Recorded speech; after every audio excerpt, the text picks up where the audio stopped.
Hello mga mamshi ng tahanan! Welcome again to my cooking time. I'm Grace Ulweta, Cooking, Travel, and Tour. Ang ululutuin natin ngayon nakakaiba. Ito ay adobong isda. Kaya lang, itong isda na ito ay susubukan natin lutuin. Galing po ito ng Persian Gulf o Persian fish. Ayan po siya. Ano po ng laman niya. Wala siyang tinik, yun lang talagang pinakagitna niyang tinik niya.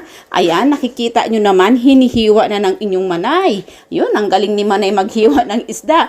Pakikita ako sa inyo dahil nakakaiba siyang isda. Napakasarap nito lutuin. Ayan para labang yung sa sardine na nakikita ko sa mga makarel na mga nakaanong picture. Ayan po siya. Ayan, ang inyong manay. Ang galing maglinis ni manay ng isda. Ayan, wala kasi siya yung tinik-tinik na para mahirapan ako.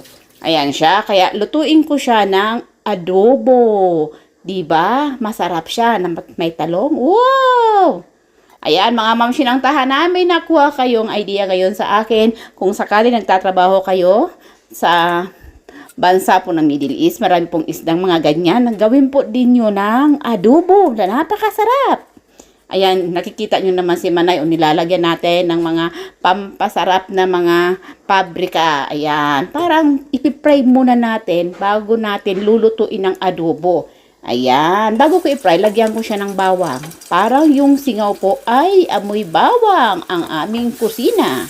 Ayan, ipapry muna ni Manay ang ating Persian fish. Ayan, para nakakaiba naman ang ating adobo. Hindi ko siya dinedirect na talagang ilagay sa na diretsong adobo. Kailangan i-fry natin para masarap ang lasa ng ating adobo. Ayan, napipito ko na yan. Nakikita nyo ang ganda na paka-fry ko, no? Ayan siya. Atin mo nang babalik ka rin para magpantay ang kanyang luto. Ayan po.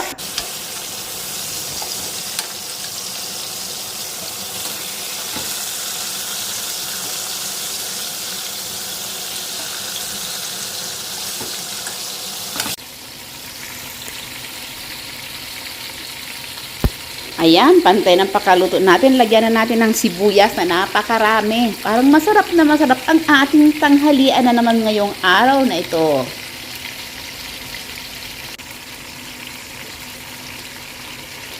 Next, takpan ko muna. Parang maluto-luto siya. Ayan, buksan na naman natin. Medyo nuluto na yung kanyang sibuyas. Lalagyan na natin ng talong. Wow! Ang sarap ng adobo na may talong.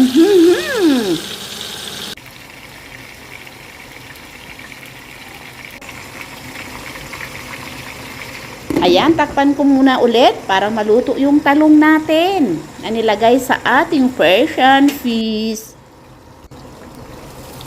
Wow, buksan ulit natin. Ayan na. Ang napakasarap na adobong isda ni Manay. Lagyan natin ng dato puti soy sauce. Next, lagyan ng maraming sili dahil napakasarap. Alam mo naman tayo, Bicolana. Masarap mahanghang. Ayan na, ang adobo ni Manay. Lagyan natin ng oyster sauce. Diba? Nakakaiba naman yung adobo natin. Ayan, lagyan natin ng Maggi seasoning. Parang masarap na masarap. Ayan na, nakikita nyo na naman ang tanghalian ng inyong manay. Takpan muna natin para maluto ang ating nilagay na mga sangkap. Ayan, wow! Yummy, yummy na naman ang ulam ng inyong manay. Next, nilalagyan natin ay ang suka. Sukang puti ang nilagay ko. Damihan natin para malinamnam. Ayan na. Nangamoy na talaga ng adobong-adobo.